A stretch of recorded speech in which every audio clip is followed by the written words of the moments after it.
ভূমিকা ইসলামের সমগ্র শিক্ষা জুড়ে মুসলমানদেরকে তাদের সাথে যুক্ত ব্যক্তিদের অধিকার পূরণ করার নির্দেশ দেওয়া হয়েছে, যেমন বিশ্বাস, রক্ত এবং নৈকট্যের মাধ্যমে। তাই এই বইটি এই ধরনের কিছু কর্তব্য সম্পর্কে আলোচনা করবে, যাতে মুসলমানরা মহান আল্লাহকে সন্তুষ্ট করার উপায়ে এই সম্পর্কগুলি বজায় রাখার চেষ্টা করতে পারে, যাতে তারা মহৎ চরিত্র অর্জন করতে পারে। জামে আত-তিরমিজি 2003 নম্বরে প্রাপ্ত হাদিস অনুসারে মহানবী হযরত মুহাম্মদ সাক পরামর্শ দিয়েছেন যে বিচার দিবসের দাড়িপাল্লায় সবচেয়ে ভারী জিনিসটি হবে মহৎ চরিত্র। এটি মহানবী মুহাম্মদ সাল্লাল্লাহু আলাইহি ওয়াসাল্লামের গুণাবলীর মধ্যে একটি, যা মহান আল্লাহ পবিত্র কুরআনের 6-8 অধ্যায় আল কালাম 4 নং আয়াতে প্রশংসা করেছেন। এবং প্রকৃতপক্ষে আপনি একটি মহান নৈতিক চরিত্রের। তাই মহৎ চরিত্র অর্জনের জন্য পবিত্র কুরআনের শিক্ষা ও মহানবী হযরত মুহাম্মদ সাল্লাল্লাহু আলাইহি ওয়াসাল্লামের ঐতিহ্য অর্জন ও আমল করা সকল মুসলমানের কর্তব্য। মুসলমানদের পরবর্তী গুরুত্বপূর্ণ বন্ধন সকল মুসলমানের বজায় রাখা উচিত অন্য মুসলমানদের সাথে বন্ধন।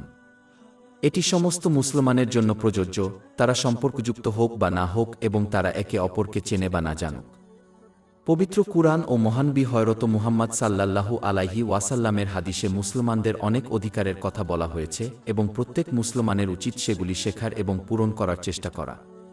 উদাহরণস্বরূপ সহিহ বুখারী 1240 নম্বরে পাওয়া একটি হাদিসে মহানবী মুহাম্মদ সাল্লাল্লাহু আলাইহি ওয়াসাল্লাম একজন মুসলমানের অন্য মুসলমানের পাওনা 5টি অধিকার তালিকাভুক্ত করেছেন। প্রথমত, তারা শান্তির সালামের জবাব দিতে হবে, যদিও জবাব তাদের ইচ্ছার বিপরীত হয়।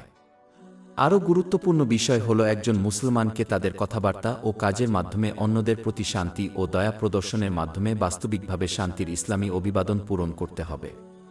এটাই হচ্ছে শান্তির ইসলামী অভিবাদনের প্রকৃত অর্থ। একজন মুসলমানের উচিত অসুস্থ মুসলমানদেরকে শারীরিক ও মানসিক সহায়তা প্রদানের জন্য দেখতে যাওয়ার চেষ্টা করা।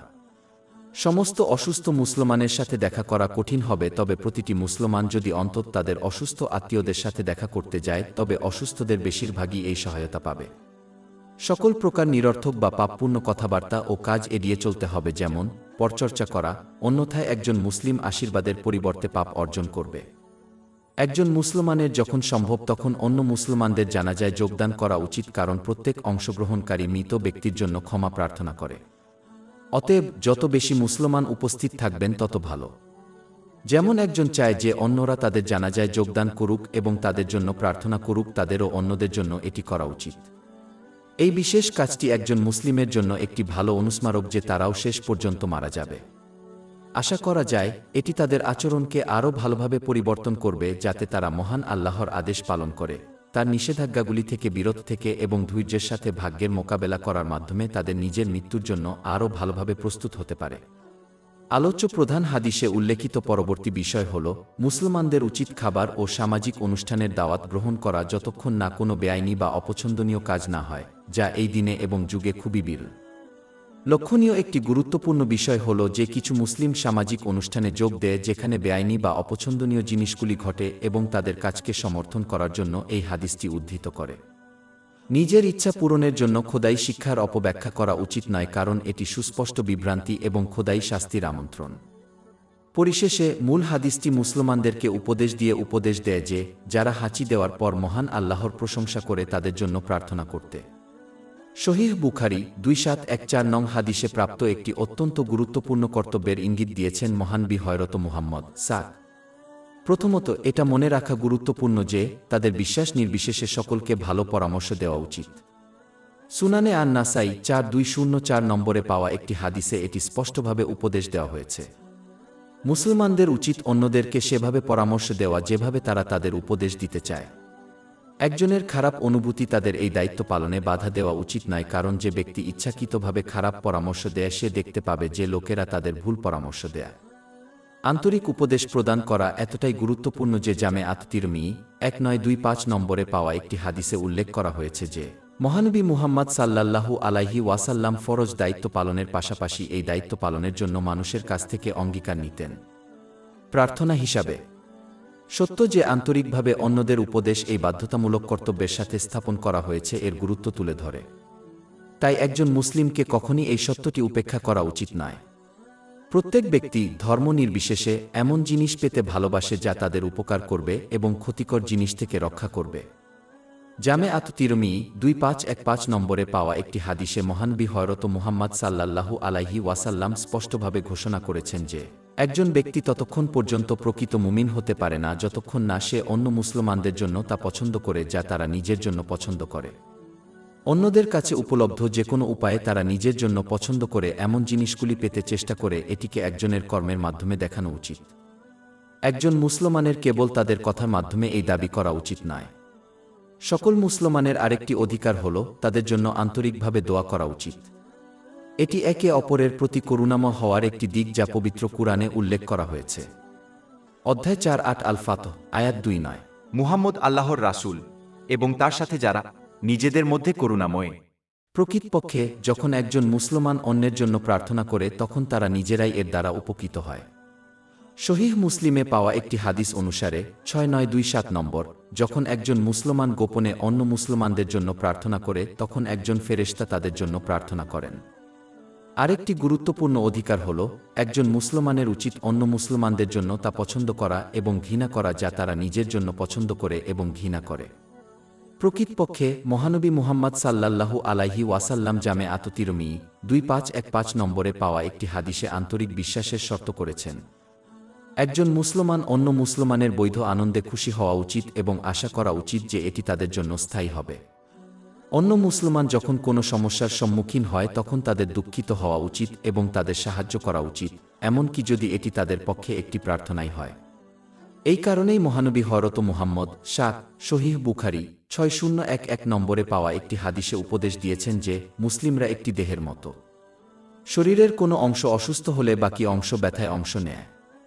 একজন মুসলমান কখনই তাদের কথা বা কাজের মাধ্যমে অন্য মুসলিম বা অমুসলিমকে অন্যায়ভাবে ক্ষতিগ্রস্ত করবেন না, কারণ এটিই হলো একজন মুসলিমের সংজ্ঞা যা মহানবী হযরত মুহাম্মদ সাল্লাল্লাহু আলাইহি ওয়াসাল্লাম দ্বারা প্রদত্ত জামি আত তিরমিজিতে পাওয়া একটি হাদিসে সংখ্যা 2627। প্রকৃতপক্ষে মানুষকে নিজের ক্ষতি থেকে রক্ষা করা একটি দাতব্য কাজ যা একজন ব্যক্তি নিজের জন্য করে। সহিহ মুসলিম 250 নম্বরে পাওয়া একটি হাদিসে এটি উপদেশ দেওয়া হয়েছে। এটি নিজের জন্য একটি দাতব্য কাজ কারণ এটি তাদেরকে মহান আল্লাহর শাস্তি থেকে রক্ষা করে। অন্যান্য মুসলমানদের অধিকারের মধ্যে রয়েছে তাদের পথ থেকে যে কোনো বাধা দূর করা। এতে শারীরিক প্রতিবন্ধকতার পাশাপাশি রূপক বাধা রয়েছে যা তাদের ক্ষতি করতে পারে।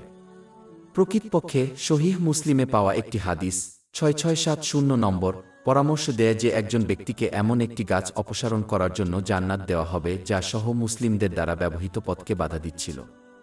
এটা একজন মুসলমানের অধিকার যে অন্য মুসলমানরা যখন তাদের উপর নিপীড়িত হয় তখন তাদের সাহায্য করে, যেমন আর্থিক সাহায্য, এবং যারা নিপীড়ন করে তাদের এই আচরণের পরিণতি সম্পর্কে সতর্ক করে সাহায্য করে।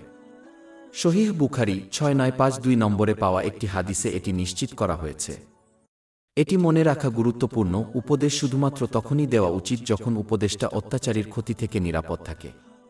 পার্থিব কারণে একজন মুসলমানকে 3 দিনের বেশি অন্য মুসলমানের সাথে সম্পর্ক ছিন্ন করার অনুমতি নেই। এটি অনেক হাদিসে স্পষ্ট করা হয়েছে, যেমন জামি আত তিরমিজি 1932 নম্বরে পাওয়া একটি। অন্য মুসলিম থেকে এমনভাবে মুখ ফিরিয়ে নেওয়া এতটাই গুরুতর বিষয় যে মহানবী মুহাম্মদ সাল্লাল্লাহু আলাইহি ওয়াসাল্লাম একবার সতর্ক করেছিলেন। সুনানে ইবনে মাজাহ 1740 নম্বরে পাওয়া একটি হাদিসে বলা হয়েছে যে মহান আল্লাহ প্রতি সোম ও বৃহস্পতিবার সকল মুসলমানকে ক্ষমা করে দেন যারা অন্য মুসলমানকে ত্যাগ করেছে যতক্ষণ না তারা পুনর্মিলন করে। আরেকটি অধিকার হল একজন মুসলিম অন্য মুসলমানের সাথে অহংকারপূর্ণ আচরণ করবে না। পরিবর্তে তাদের নম্রতা প্রদর্শন করা উচিত যা সর্বদা স্নেহ এবং সমাজের মধ্যে প্রেমের বিস্তারের দিকে পরিচালিত করে। সুনানে আবু দাউদ 4895 নম্বরে পাওয়া একটি হাদিসে এটি উপদেশ দেওয়া হয়েছে। বিপরীতে অহংকার এবং অহংকার শুধুমাত্র সামাজিক বাধা এবং সমাজের বিচ্ছিন্নতার দিকে পরিচালিত করে। যদি কোনো মুসলমানের সাথে অধ্যত্বপূর্ণ আচরণ করা হয় তবে তাদের একইভাবে উত্তর দেওয়া উচিত নয়, বরং তাদের ধৈর্য এবং ক্ষমা করা উচিত। প্রকৃতপক্ষে সামাজিক মর্যাদা নির্বিশেষে অন্যের প্রতি বিনয়ী হওয়া মহানবী হযরত মুহাম্মদ সাল্লাল্লাহু আলাইহি ওয়াসাল্লামের বৈশিষ্ট্য। সুনানে আন-নাসাই 1415 নম্বরে পাওয়া একটি হাদিসে উপদেশ দেওয়া হয়েছে, তিনি কখনোই গরিব ও অভাবীদের সাথে তাদের প্রয়োজন পূরণের জন্য হাঁটা অপছন্দ করবেন না। একজন মুসলমানের পক্ষে অন্য মুসলমানদের সম্পর্কে গুজব বা গসিপের প্রতি কখনই মনোযোগ না দেওয়া গুরুত্বপূর্ণ, কারণ বেশিরভাগ ক্ষেত্রেই সেগুলি হয় সম্পূর্ণ অসত্য বা কল্পকাহিনীর সাথে মিশ্রিত কিছু তথ্য রয়েছে। অনেক ক্ষেত্রে এমনকি কারো খারাপ ইচ্ছা পূরণের জন্য সত্যকেও প্রসঙ্গ থেকে মোচড় দেওয়া হয়েছে। একজন মুসলিমের উচিত যা বলা হয়েছে তা উপেক্ষা করা এবং পরচর্চাকারীকে আন্তরিকভাবে অনুতপ্ত হওয়ার পরামর্শ দেওয়া। তাদের কখনই অন্যদের কাছে পরচর্চার পুনরাবৃত্তি করা উচিত নয় বা অন্যদের কাছে পরচর্চাকারীর উল্লেখ করা উচিত নয়। এটি গোপন করার মাধ্যমে তাদের আশা করা উচিত যে মহান আল্লাহ উভয় জগতে তাদের দোষ গোপন করবেন। জামে আত তিরমিজি 1930 নম্বরে পাওয়া একটি হাদিসে এটির পরামর্শ দেওয়া হয়েছে। উপরন্তু একজন মুসলমানের কখনই অন্য মুসলমানদের গীবত করা বা অপবাদ দেওয়া উচিত নয়, কারণ এটি একটি বড় পাপ। প্রকৃতপক্ষে সহিহ মুসলিমে পাওয়া একটি হাদিস 290 নম্বর সতর্ক করে যে গল্প বহনকারী জান্নাতে প্রবেশ করবে না। একজন মুসলমানের কর্তব্য যে কোনো দুর্দশা থেকে অন্য মুসলমানদের সাহায্য করার জন্য তাদের সাধ্যের মধ্যে চেষ্টা করা। এটি সুনানে ইবনে মাজাহ 225 নম্বরে পাওয়া একটি হাদিসে নিশ্চিত করা হয়েছে যে যে ব্যক্তি এটি করবে সে কিয়ামতের দিন কষ্ট থেকে মুক্তি পাবে। একই হাদিসে উপদেশ দেওয়া হয়েছে যে যে ব্যক্তি অন্য মুসলিমের আর্থিক ভাল লাঘব করবে মহান আল্লাহ তাআলা উভয় জাহানে তাদের উপশম করবেন। তাই মুসলমানদের উচিত তাদের প্রতি সদয় হওয়া যারা তাদের কাছে ঋণী। অন্য মুসলমানদের উপর একজন মুসলমানের আরেকটি অধিকার হল একজন মুসলমান যদি অন্য মুসলমানের উপর জুলুম করে এবং তাদের কাছ থেকে ক্ষমা চান, ভুক্তভোগীর উচিত মহান আল্লাহর সন্তুষ্টির জন্য তাদের ক্ষমা করা। এর ফলে মহান আল্লাহ তাদের পাপের শিকারকে ক্ষমা করবেন। অধ্যায় 2-4 আন-নূর আয়াত 2-2। এবং তাদের ক্ষমা করুন এবং উপেক্ষা করুন। তুমি কি চাও না যে আল্লাহ তোমাকে ক্ষমা করুক? প্রকৃতপক্ষে মহানবী মুহাম্মদ সাল্লাল্লাহু আলাইহি ওয়াসাল্লাম সহিহ মুসলিম 6592 নম্বরে পাওয়া একটি হাদিসে উপদেশ দিয়েছেন যে যে ব্যক্তি মহান আল্লাহর সন্তুষ্টির জন্য অন্যকে ক্ষমা করে সে আরও সম্মানিত হবে। এছাড়াও একজন মুসলমানের অন্য মুসলমানদের সাথে তাদের মর্যাদা অনুযায়ী আচরণ করা উচিত, যা জামি আত তিরমিজি 1921 নম্বরে পাওয়া একটি হাদিসে উপদেশ দেওয়া হয়েছে। অর্থ বড়দের সাথে সম্মানের সাথে এবং ছোটদের সাথে করুণার সাথে আচরণ করা উচিত। এই হাদিসটি সতর্ক করে যে যারা এ ধরনের আচরণ করে না তারা মহানবী হযরত মুহাম্মদ সাল্লাল্লাহু আলাইহি ওয়াসাল্লামের পথের অন্তর্ভুক্ত নয়। প্রকৃতপক্ষে ইমাম বুখারীর আদাব আল মুফরাদ 357 নম্বরে পাওয়া একটি হাদিস পরামর্শ দেয় যে মহান আল্লাহকে সম্মান করার একটি অংশ হল বয়স্কদের সম্মান দেখানো। সকল মানুষ মহান আল্লাহর সৃষ্টিরই অংশ, তাই ইসলামের শিক্ষা অনুযায়ী তাদের সম্মান করা আসলে সৃষ্টিকর্তাকে সম্মান করা, অর্থাৎ মহান আল্লাহ। ইসলাম মুসলমানদের শেখায় যে তারা যা দেয় তাই তারা পাবে। জামে আত তিরমিজি 2022 নম্বরে পাওয়া একটি হাদিস অনুসারে যখন একজন যুবক একজন বয়স্ক ব্যক্তিকে তার বয়সের কারণে সম্মান করে তখন মহান আল্লাহ তাআলা বৃদ্ধ বয়সে উপনীত হলে তাদের সম্মান করার জন্য কাউকে নিয়োগ করবেন। অন্য মুসলমানদের প্রতি একজন মুসলমানের পাওনা আরেকটি অধিকার হল তাদের সাথে প্রফুল্ল থাকা যতক্ষণ পর্যন্ত পাপ এড়ানো যায়। প্রকৃতপক্ষে অন্য মুসলমানকে সান্ত্বনা দেওয়ার জন্য তাদের হাসি দেওয়া একটি দাতব্য হিসাবে রেকর্ড করা হয়েছে। জামে আত তিরমিজি 1956 নম্বরে প্রাপ্ত একটি হাদিসে এটি নিশ্চিত করা হয়েছে। যার সাথে সহজ আচরণ করা যায়, অন্য মুসলমানদের প্রতি নরম ও মৃদু আচরণ তাকে জামে আত তিরমিজি 2488 নং হাদিসে জাহান্নামের আগুন থেকে সুরক্ষার সুসংবাদ দেওয়া হয়েছে। অন্যদের এটি এতই গুরুত্বপূর্ণ যে সহিহ বুখারী 7512 নম্বরে পাওয়া একটি হাদিসে মহানবী মুহাম্মদ সাল্লাল্লাহু আলাইহি ওয়াসাল্লাম পরামর্শ দিয়েছেন যে এটি এমন একটি আমল যা জাহান্নামের আগুন থেকে রক্ষা করে। প্রকৃতপক্ষে যে ব্যক্তি এটির উপর আমল করে তাকে জান্নাতে একটি সুন্দর কক্ষের প্রতিশ্রুতি দেওয়া হয়েছে। জামে আত তিরমিজি 1984 নম্বরে পাওয়া একটি হাদিসে অন্য মুসলমানদের মধ্যে তাদের সামর্থ্য অনুযায়ী সমস্যার সমাধান করা মুসলমানদের দায়িত্ব। প্রকৃতপক্ষে মহানবী মুহাম্মদ সাল্লাল্লাহু আলাইহি ওয়াসাল্লাম জামে আত তিরমিজি 2509 নম্বরে পাওয়া একটি হাদিসে উপদেশ দিয়েছেন যে এটি করা স্বেচ্ছায় নামায়, রোজা বা দানের চেয়ে উত্তম। অন্য মুসলমানদের উপর একজন মুসলমানের আরেকটি অধিকার হল তার দোষত্রুটি গোপন করা।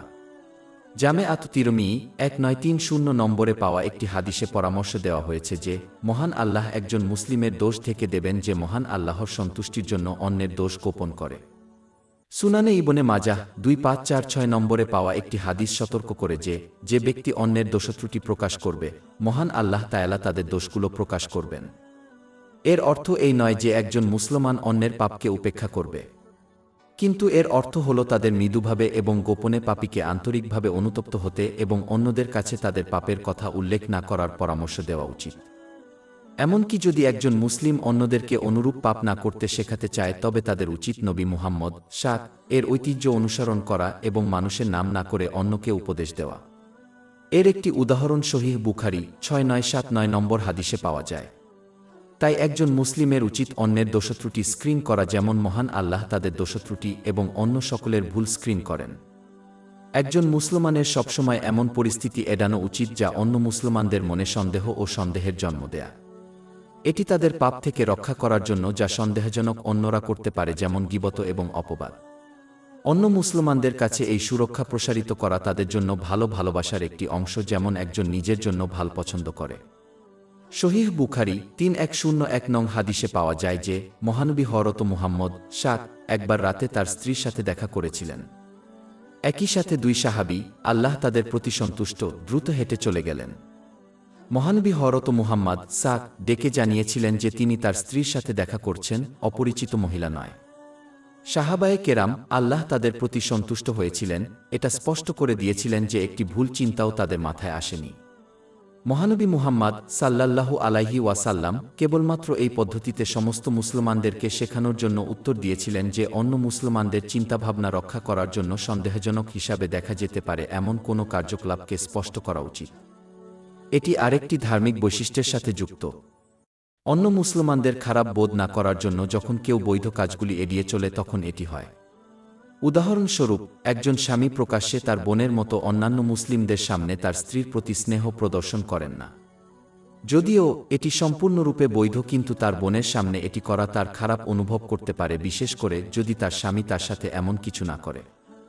এটি একটি উচ্চ স্তরের মহৎ চরিত্র যা বাধ্যতামূলক নয়, বরং একটি মহান পুণ্য। অন্য মুসলমানদের উপর মুসলমানদের আরেকটি অধিকার রয়েছে যে তাদেরকে শান্তির ইসলামিক অভিবাদন দিয়ে বরণ করা উচিত।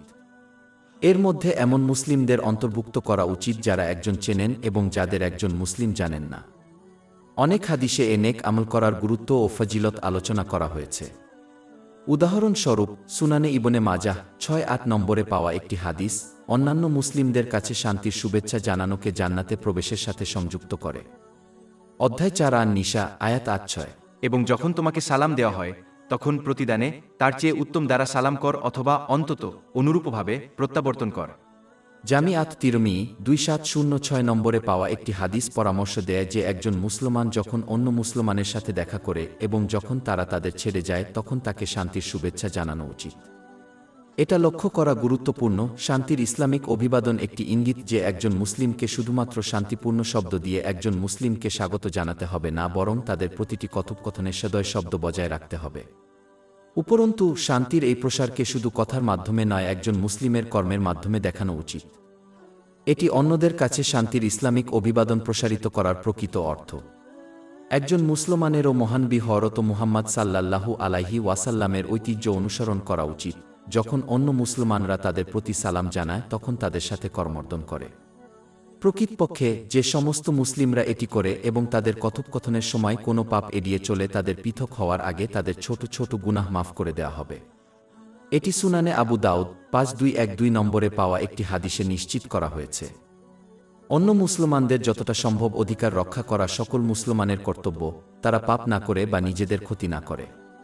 উদাহরণস্বরূপ, তাদের উচিত অন্যান্য মুসলমানদের সম্মান রক্ষা করা, যা প্রায়শই তাদের পিঠের পিছনে গীবত এবং অপবাদের আকারে লঙ্ঘিত হয়। প্রকৃতপক্ষে মহানবী হযরত মুহাম্মদ জামেআত তিরমিজি 1931 নম্বরে পাওয়া একটি হাদিসে উপদেশ দিয়েছেন যে যে ব্যক্তি অন্য মুসলমানের ইজ্জত রক্ষা করবে সে বিচারের দিন জাহান্নামের আগুন থেকে রক্ষা পাবে। যদি অন্য মুসলমান খারাপ আচরণ দেখায় তবে তাদের সাথে ভালো ব্যবহার বজায় রাখা অন্য মুসলমানদের উপর কর্তব্য। উপরন্তু তাদের উচিত তাদের ব্যক্তিগতভাবে তাদের চরিত্র পরিবর্তন করার পরামর্শ দেওয়া। জনসমক্ষে এটি করা তাদের বিব্রতকর অবস্থার দিকে নিয়ে যেতে পারে এবং এটি একজন মুসলমানের কর্তব্য যে অন্য মুসলমানদের বিব্রত না করা। এছাড়াও যে ব্যক্তি বিব্রত হয় সে সম্ভবত রাগান্বিত হয়ে উঠবে এবং তাই তাদের দেওয়া ভালো উপদেশ গ্রহণ করার সম্ভাবনা কম। প্রতিবেশী পরবর্তী বন্ধন সকল মুসলিমকে তাদের প্রতিবেশীর অধিকার বজায় রাখতে হবে এবং পূরণ করতে হবে। সহিহ বুখারী 6014 নম্বরে পাওয়া একটি হাদিসে মহানবী হযরত মুহাম্মদ উপদেশ দিয়েছিলেন যে প্রতিবেশীদের সাথে এমনভাবে সদয় আচরণ করার জন্য তাকে উৎসাহিত করা হয়েছিল যে তিনি মনে করেছিলেন যে একজন প্রতিবেশী প্রতিটি মুসলমানের উত্তরাধিকারী হবে। দুর্ভাগ্যবশত প্রতিবেশীদের সাথে সদয় আচরণ করা ইসলামের একটি গুরুত্বপূর্ণ দিক হলেও এই দায়িত্বটি প্রায়শই উপেক্ষিত হয়। প্রথমত, এটি লক্ষ্য করা গুরুত্বপূর্ণ যে ইসলামে একজন ব্যক্তির প্রতিবেশী সেই সমস্ত লোককে অন্তর্ভুক্ত করে যারা একজন মুসলমানের বাড়ির প্রতিটি দিকে 40টি ঘরের মধ্যে বসবাস করে। ইমাম বুখারীর আদাব আল মুফরাদ 109 নম্বরে পাওয়া একটি হাদিস থেকে এটি নিশ্চিত করা হয়েছে। সহিহ মুসলিমের 174 নম্বর হাদিসে পাওয়া যায় যে মহানবী হযরত মুহাম্মদ সাল্লাল্লাহু আলাইহি ওয়াসাল্লাম একবার আল্লাহর প্রতি বিশ্বাস, মহিমান্বিত এবং বিচার দিবসে প্রতিবেশীর সাথে সদয় আচরণের সাথে যুক্ত ছিলেন। শুধুমাত্র এই হাদিসটি এর গুরুত্ব নির্দেশ করার জন্য যথেষ্ট। প্রতিবেশীদের সাথে সদয় আচরণ করা। ইমাম বুখারীর আদাব আল মুফরাদ 119 নম্বরে পাওয়া একটি হাদিস সতর্ক করে যে একজন মহিলা যে তার বাধ্যতামূলক দায়িত্ব পালন করেছে এবং অনেক স্বেচ্ছায় ইবাদত করেছে সে জাহান্নামে যাবে, কারণ সে তার বক্তৃতার মাধ্যমে তার প্রতিবেশীদের সাথে খারাপ ব্যবহার করেছে। যদি কথার মাধ্যমে প্রতিবেশীর ক্ষতি করে, তাহলে তার প্রতিবেশীর শারীরিক ক্ষতি কতটা গুরুতর তা কল্পনা করা যায়। প্রতিবেশী দ্বারা দুর্ব্যবহার করলে একজন মুসলমানকে ধৈর্য ধরতে হবে। প্রকৃতপক্ষে একজন মুসলমানের উচিত তাদের সাথে এই ধরনের ক্ষেত্রে সদয় আচরণ করা। ভালো দিয়ে ভালো শোধ করা কঠিন নয়। ভালো প্রতিবেশী সেই যে ক্ষতির প্রতিদান ভালো দিয়ে দেয়। একজন মুসলমানের উচিত তাদের প্রতিবেশীর সম্পত্তির ব্যক্তিগত স্থানকে সম্মান করা, তবে একই সাথে তাদের অভ্যর্থনা জানানো এবং খুব বেশি হস্তক্ষেপ না করে তাদের সাহায্যের প্রস্তাব দেওয়া। আর্থিক বা মানসিক সমর্থনের মতো একজন ব্যক্তির জন্য উপলব্ধ যে কোনো উপায়ে তাদের সমর্থন করা উচিত। একজন মুসলমানের উচিত সবসময় প্রতিবেশীর দোষত্রুটি গোপন রাখা। যে ব্যক্তি অন্যের দোষ গোপন করে, মহান আল্লাহ তাআলা তাদের দোষ গোপন করেন। আর যে ব্যক্তি অন্যের দোষত্রুটি প্রকাশ করে, মহান আল্লাহ তাদের দোষত্রুটি প্রকাশ করবেন এবং প্রকাশ্যে তাদের অপমানিত করবেন। এটি সুনানে আবু দাউদ 4880 নম্বরে পাওয়া একটি হাদিসে নিশ্চিত করা হয়েছে। আত্মীয় স্বজন প্রথম দল যাদের অধিকার পূরণ করতে হবে তাদের আত্মীয়। আত্মীয়তার বন্ধন বজায় রাখা ইসলামের একটি অত্যাবশ্যকীয় দিক যা উভয় জগতের সাফল্য কামনা করলে পরিত্যাগ করা যায় না। কারো ঈমানের প্রকৃত নিদর্শন হল সারাদিন মসজিদে মহান আল্লাহর ইবাদত করে কাটানো নয়, বরং তা হল মহান আল্লাহর হক আদায় করা এবং সৃষ্টির হক আদায় করা। সৃষ্টির অন্যতম গুরুত্বপূর্ণ অধিকার হল আত্মীয়তার বন্ধন রক্ষা করা। ইসলামের পোশাক পরে কেউ ধার্মিকতার জাহির করতে পারে, কিন্তু মহান আল্লাহকে ধোঁকা দিতে পারে না। ইতিহাসের পাতা উল্টালে সর্বদা লক্ষ্য করা যায় যে মহান আল্লাহর ধার্মিক বান্দারা তাদের আত্মীয়তার বন্ধন বজায় রেখেছিলেন। এমনকি যখন তাদের আত্মীয়রা তাদের সাথে দুর্ব্যবহার করেছিল তখনও তারা সদয় প্রতিক্রিয়া দেখিয়েছিল। অধ্যায় 4 ফুসসিলাত আয়াত 3-4। এবং ভালো কাজ এবং মন্দ সমান নয়, যা উত্তম তার দ্বারা মন্দকে প্রতিহত করুন। তারপর যার সাথে তোমার শত্রুতা হবে সে যেন একজন একনিষ্ঠ বন্ধু। সহিহ মুসলিম 6525 নম্বরে পাওয়া একটি হাদিসে মহানবী হযরত মুহাম্মদ উপদেশ দিয়েছেন যে মহান আল্লাহ সর্বদা তাকে সাহায্য করবেন যে তাদের আত্মীয়তার সম্পর্ক বজায় রাখতে চেষ্টা করে, এমনকি যদি তাদের আত্মীয়রা কিছু কঠিন করে দেয়। তাদের জন্য ভালোর জবাব ভালো দিয়ে দেওয়া বিশেষ কিছু নয়, অথচ মন্দের ভালোর জবাব দেওয়াই একজন আন্তরিক বিশ্বাসীর লক্ষণ। প্রাক্তন আচরণ এমনকি প্রাণীদের মধ্যে দেখা যায়। বেশিরভাগ ক্ষেত্রে যখন কেউ একটি প্রাণীর সাথে সদয় আচরণ করে তখন এটি আবার স্নেহ প্রদর্শন করবে। সহিহ বুখারী 5991 নম্বরে পাওয়া একটি হাদিসে এটি নিশ্চিত করা হয়েছে যে প্রকৃতপক্ষে আত্মীয়তার বন্ধন রক্ষাকারী সেই ব্যক্তি যে আত্মীয় স্বজন ছিন্ন করলেও সম্পর্ক বজায় রাখে। মহানবী মুহাম্মদ সাল্লাল্লাহু আলাইহি ওয়াসাল্লাম তার বেশিরভাগ আত্মীয় স্বজনদের দ্বারা ক্রমাগত আতঙ্কিত হয়েছিলেন, কিন্তু তিনি সর্বদা তাদের প্রতি সদয় ছিলেন। এটা সাধারণভাবে জানা যায় যে মহান আল্লাহর নৈকট্য ছাড়া কেউ সফলতা অর্জন করতে পারে না। কিন্তু সহিহ বুখারীর 5987 নম্বর হাদিসে মহান আল্লাহ সুস্পষ্টভাবে ঘোষণা করেছেন যে যে ব্যক্তি পার্থিব কারণে আত্মীয়তার সম্পর্ক ছিন্ন করবে তিনি তার সাথে বন্ধন ছিন্ন করবেন। মনে রাখবেন, ফরজ নামাজের মতো ইবাদতের আকারে মহান আল্লাহর হক আদায়ের জন্য যতই সংগ্রাম করা হোক না কেন, এটি সত্য। মহান আল্লাহ যদি একজন মুসলিমের সাথে সম্পর্ক ছিন্ন করেন তাহলে তারা কিভাবে তার নৈকট্য ও চিরস্থায়ী সফলতা অর্জন করবে? উপরন্তু অধিকাংশ ক্ষেত্রে মহান আল্লাহ পাপের শাস্তি বিলম্বিত করেন যাতে মানুষকে তওবা করার সুযোগ দেওয়া হয়, কিন্তু পার্থিব কারণে আত্মীয়তার বন্ধন ছিন্ন করলে দ্রুত শাস্তি দেওয়া হয়। এটি সুনানে ইবনে মাজাহ 4212 নম্বরে পাওয়া একটি হাদিসে নিশ্চিত করা হয়েছে। দুর্ভাগ্যবশত আজ বিশ্বে সম্পর্ক ছিন্ন করা সাধারণত দেখা যায়। তুচ্ছ পার্থিব কারণে মানুষ সহজেই আত্মীয়তার বন্ধন ছিন্ন করে। তারা বুঝতে ব্যর্থ হয় যে জড়জগতে যে কোনো ক্ষতি হয় তা সাময়িক, কিন্তু যদি তারা মহান আল্লাহ তাআলা থেকে বিচ্ছিন্ন হয়ে যায় তাহলে উভয় জগতেই তারা দীর্ঘস্থায়ী দুঃখ কষ্টের সম্মুখীন হবে। আত্মীয়তার বন্ধন ছিন্ন করার একটি কারণ যা সাধারণত ইসলামী সম্প্রদায়ের মধ্যে দেখা যায় যখন কেউ তাদের পেশার মাধ্যমে উচ্চতর সামাজিক মর্যাদায় পৌঁছায়। এটি তাদের আত্মীয়দের পরিত্যাগ করতে অনুপ্রাণিত করে কারণ তারা বিশ্বাস করে যে তারা আর তাদের সাথে যোগাযোগ করার যোগ্য নয়। তাদের সম্পদ এবং সামাজিক মর্যাদার প্রতি তাদের ভালোবাসা তাদের বিভ্রান্তির দরজায় ঠেলে দেয়, যা তাদের বিশ্বাস করে যে তাদের আত্মীয়রা তাদের কাছ থেকে তাদের সম্পদ কেড়ে নিতে চায়। পবিত্র কুরআন ইঙ্গিত করে যে এই বন্ধনগুলিকে বিচারের দিন জিজ্ঞাসা করা হবে। অধ্যায় 4 আন-নিসা, আয়াত 1। আর আল্লাহকে ভয় কর, যার মাধ্যমে তোমরা একে অপরকে এবং গর্ভকে চা। নিঃসন্দেহে আল্লাহ সর্বদাই তোমাদের উপর পর্যবেক্ষক। এই আয়াতটিও স্পষ্টভাবে ইঙ্গিত করে যে আত্মীয়তার বন্ধন বজায় না রেখে তাকওয়া অর্জন করা যায় না। সুতরাং যারা বিশ্বাস করে যে তারা অতিরিক্ত ইবাদত এবং রোজা রাখার মাধ্যমে এটি অর্জন করতে পারে তারা ভুল প্রমাণিত এবং তাই তাদের আচরণ পরিবর্তন করতে হবে। ইসলাম মুসলমানদেরকে তাদের আত্মীয়স্বজনদের সাহায্য করার মাধ্যমে সব ধরনের আত্মীয়তার বন্ধন বজায় রাখতে শেখায়, যেগুলো যখনই এবং যেখানেই সম্ভব ভালো। তাদেরকে এমন একটি গঠনমূলক মানসিকতা অবলম্বন করার নির্দেশ দেওয়া হয়েছে যা সমাজের স্বার্থে আত্মীয়দের একত্রিত করে ধ্বংসাত্মক মানসিকতার পরিবর্তে যা শুধুমাত্র পরিবারের মধ্যে বিভেদ সৃষ্টি করে। সুনানে আবু দাউদ 4919 নম্বরে পাওয়া একটি হাদিস অনুসারে মানুষের মধ্যে বিভেদ সৃষ্টি করা একজনকে ধ্বংসের দিকে নিয়ে যায়। যারা আত্মীয়তার বন্ধন ছিন্ন করে তাদেরকে পবিত্র কোরআনে অভিশাপ দেওয়া হয়েছে। অধ্যায় 4 মুহাম্মদ, আয়াত 2-3। সুতরাং যদি তুমি মুখ ফিরিয়ে নাও, তাহলে পৃথিবীতে বিপর্যয় সৃষ্টি করবে এবং সম্পর্ক ছিন্ন করবে। যারা তা করে তারাই যাদেরকে আল্লাহ অভিশাপ দিয়েছেন। এই দুনিয়ায় বা পরকালে কেউ কিভাবে তাদের বৈধ ইচ্ছা পূরণ করতে পারে যখন তারা মহান আল্লাহর অভিশাপে পরিবেষ্টিত এবং তার রহমত থেকে বঞ্চিত?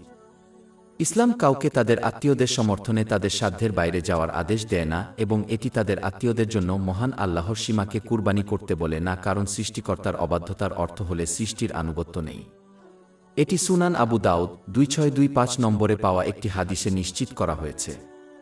অতএব কেউ কখনই তাদের আত্মীয়দের সাথে খারাপ কাজের সাথে যুক্ত হওয়া উচিত নয়। এই ক্ষেত্রে একজন মুসলমানের উচিত তাদের আত্মীয়স্বজনকে সৎ কাজের আদেশ করা এবং তাদের প্রতি সম্মান বজায় রেখে মন্দ কাজ থেকে তাদের নিষেধ করা। অধ্যায় 5 আল-মাইদা, আয়াত 2। এবং ধার্মিকতা ও তাকওয়ার কাজে সহযোগিতা কর, কিন্তু পাপ ও আগ্রাসনে সহযোগিতা করো না। যে ব্যক্তি মহান আল্লাহর সন্তুষ্টির জন্য আত্মীয়তার বন্ধন রক্ষা করে সে অগণিত উপকার লাভ করে। উদাহরণস্বরূপ মহানবী হযরত মুহাম্মদ উপদেশ দিয়েছেন যে যে ব্যক্তি সম্পর্ক বজায় রাখে সে তাদের ঋকে এবং তাদের জীবনে অতিরিক্ত অনুগ্রহে ধন্য হবে। এটি সুনানে আবু দাউদ 1693 নম্বরে পাওয়া একটি হাদিসে নিশ্চিত করা হয়েছে। এর অর্থ হল তাদের ঋক যত কমই হোক না কেন তাদের জন্য যথেষ্ট হবে এবং এটি তাদের মানসিক ও শারীরিক শান্তি প্রদান করবে। জীবনে অনুগ্রহ মানে তারা তাদের সমস্ত ধর্মীয় ও পার্থিব দায়িত্ব পালনের জন্য সময় পাবে। এই দুটি নেয়ামত মুসলমানরা তাদের সারা জীবন ও সম্পদ অর্জনের চেষ্টায় ব্যয় করে, কিন্তু অনেকেই স্বীকার করতে ব্যর্থ হয় যে মহান আল্লাহ তাদের উভয়কে আত্মীয়তার বন্ধন বজায় রাখার জন্য রেখেছেন। আত্মীয়তার বন্ধন রক্ষা করা এতটাই গুরুত্বপূর্ণ যে মহানবী হযরত মুহাম্মদ সাল্লাল্লাহু আলাইহি ওয়াসাল্লাম মুসলমানদেরকে তাদের অমুসলিম আত্মীয়স্বজনদের সাথেও এই গুরুত্বপূর্ণ দায়িত্ব পালনের নির্দেশ দিয়েছেন। সহিহ মুসলিম 2324 নম্বরে এই পরামর্শ দেওয়া একটি হাদিস পাওয়া যায়। শয়তানের ফাঁদগুলির মধ্যে একটি হল সে আত্মীয়দের মধ্যে এবং সমাজের মধ্যে বিভেদ সৃষ্টি করার লক্ষ্য রাখে, যা ভাঙা পরিবার এবং সামাজিক বিভাজনের দিকে নিয়ে যায়। ইসলামকে জাতি হিসেবে দুর্বল করাই তার চূড়ান্ত লক্ষ্য। দুর্ভাগ্যবশত কেউ কেউ ক্ষোভ পোষণ করার জন্য কুখ্যাত হয়ে উঠেছে, যা কয়েক দশক ধরে চলে এবং প্রজন্ম থেকে প্রজন্মে চলে যায়। একজন ব্যক্তি কয়েক দশক ধরে একজন আত্মীয়ের সাথে ভালো আচরণ করবে, কিন্তু একটি ভুল এবং তর্কের জন্য পরবর্তীটি তাদের সাথে আর কখনো কথা বলবে না। সহিহ মুসলিমের 6526 নং হাদিসে মহানবী হযরত মুহাম্মদ সতর্ক করেছেন যে একজন মুসলমানের জন্য 3 দিনের বেশি পার্থিব বিষয়ে অন্য মুসলমানের সাথে সম্পর্ক ছিন্ন করা হারাম। আত্মীয়ের সাথে সম্পর্ক ছিন্ন করার নির্দেশ যদি এই হয়, তাহলে আত্মীয়ের সাথে সম্পর্ক ছিন্ন করার গুরুতরতা কি কেউ কল্পনা করতে পারে? এই প্রশ্নের উত্তর সহিহ বুখারী 5984 নম্বরে দেওয়া হয়েছে। মহানবী হযরত মুহাম্মদ ঘোষণা করেছেন যে যে ব্যক্তি পার্থিব কারণে আত্মীয়ের সাথে সম্পর্ক ছিন্ন করবে সে জান্নাতে প্রবেশ করবে না। এই গুরুত্বপূর্ণ বিষয় নিয়ে আলোচনা করা আয়াত ও হাদিসগুলোর প্রতি আমাদের অবশ্যই চিন্তাভাবনা করতে হবে এবং বুঝতে হবে যে কয়েক দশকের পাপের পরও যদি মহান আল্লাহ তার দরজা বন্ধ না করেন বা মানুষের সাথে সার্ভারের যোগসূত্র বন্ধ না করেন, তাহলে মানুষ কেন এত সহজে তাদের আত্মীয়স্বজনদের কাছ থেকে ছোট ছোট পার্থিব বিষয়ে মুখ ফিরিয়ে নেয়? সমস্যা? যদি কেউ মহান আল্লাহর সাথে তাদের সংযোগ অটুট রাখতে চায় তবে এটি অবশ্যই পরিবর্তন হবে।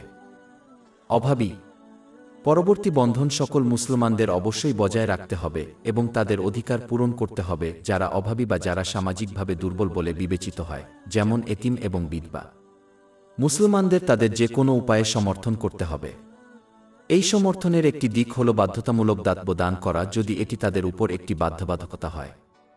একজন মুসলিমকে অবশ্যই নিশ্চিত করতে হবে যে তারা একটি সম্মানজনক এবং বিশ্বস্ত সংস্থা বা দাতব্য সংস্থার মাধ্যমে দান করেছেন। অনেক আয়াত এবং হাদিস স্বেচ্ছায় দাতব্য দানের গুরুত্ব নিয়ে আলোচনা করে, যেমন সহিহ মুসলিম 1671 নম্বর হাদিসে পাওয়া যায়।